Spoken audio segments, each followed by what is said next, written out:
Hello, welcome to today's basically review of the Elementalist School of Magic in Frostgrave's 2nd edition rulebook.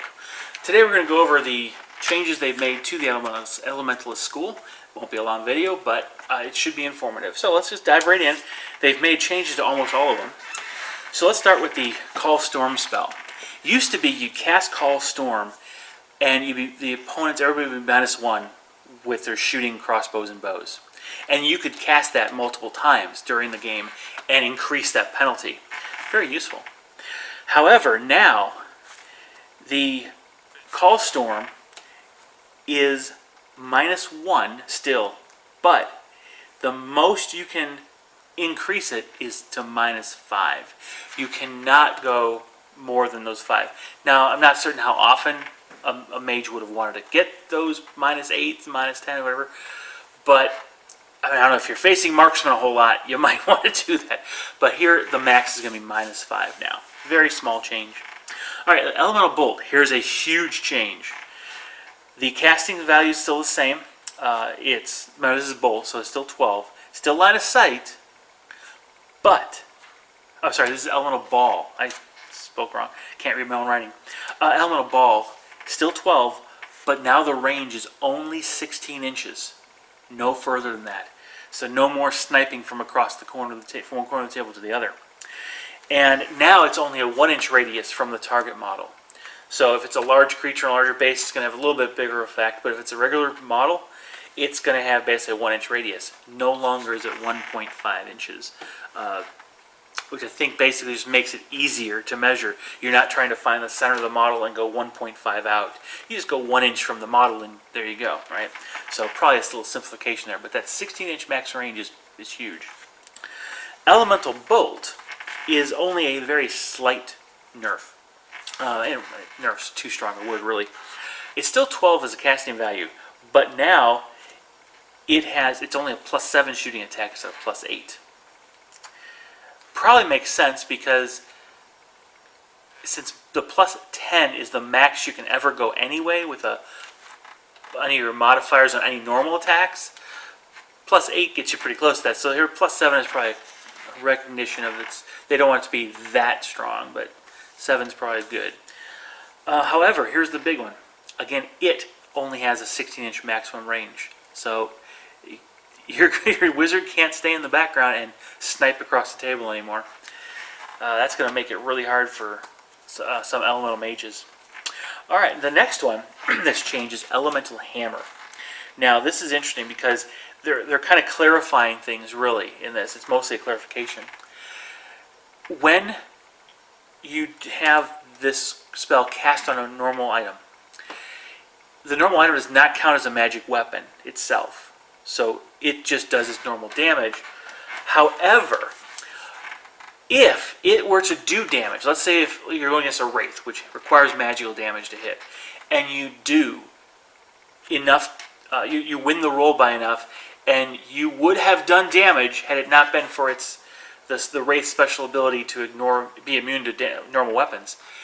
What you do, you still don't do any damage from that part of the attack, but the +5 from the magic hammer, elemental hammer spell, that +5 is magical, and that +5 damage goes right to the target.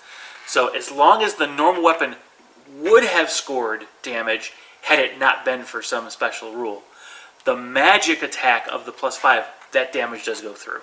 So I think that's pretty fair. It's a clarification, really. Now, they also clarify that if you cast on a bow or a crossbow, it only applies to the next attack it makes. Okay, just a simple clarification. Elemental Shield. Now this one's kind of interesting. This is a little bit of a change here. It now only works against combat and shooting attacks. So if the spell says a +5 attack, it's not enough. Elemental Shield is not going to stop that. If it says +5 shooting attack, like Elemental Bolt, which is exactly what it says, magical shooting attack, then this shield will go work against it. In close combat, hand to hand, it applies there as well. So you have to be very careful as you read some of the rules when the spell effect goes off if it does a plus something shooting effect, or shooting attack, or a fight attack, then the elemental shield will work against it. It will not work against falling. That's one of the biggest deals there. So any type of falling or damage you take from a push spell and ramming into something, if in a scenario where that can happen, doesn't affect. Okay, Scattershot has been tweaked slightly. Now it requires line of sight. So it's still a blast centered on the caster, 12 inches. Let me make sure I get that right. It's 12. Yeah, still 12 inches. Boom, it's just straight out in a straight line.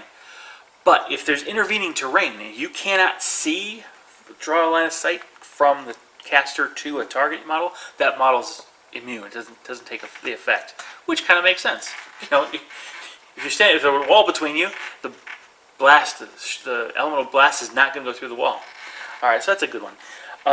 Wall is kind of interesting because they've actually done it both. They've done two things here. The first thing they did is increase the range to 10 inches. So now you can cast it with anywhere within 10 inches, as long as part of that wall is erected at 10 inches, within 10 inches of the caster, you can place it. So that makes it a little easier to place than it used to be 6 inches. But now, instead of doing the 17 plus roll at the end of the turn, they kind of changed the way. Now, at the end of the turns, subsequent turns, you'll still roll a d20, but on a 1 to 4, it goes away. So now again, the whole trying to reinforce the concept that your lower rolls are failures and your higher rolls are successes. So here the spell cancels itself on a roll of a 1 to 4. Okay, so those are the only changes to the Elemental School of Magic. Still, the Elemental Bolt and the Elemental Ball changes, being 16-inch range maximum, that's huge. At least in my meta, it's definitely going to be huge, because we're not going to end up with those nice long-distance mage duels anymore. So it's going to put the wizard into a position where archers and crossbowmen can hurt him before he can take a shot at those same archers and wizards. So pretty good. So hopefully that was kind of enlightening, give you an idea of what has changed in the Elemental School of Magic. If you had comments, ideas, your take on what the changes mean, please comment below. All right, share, like, subscribe, and I'll see you guys in the next video. Bye-bye.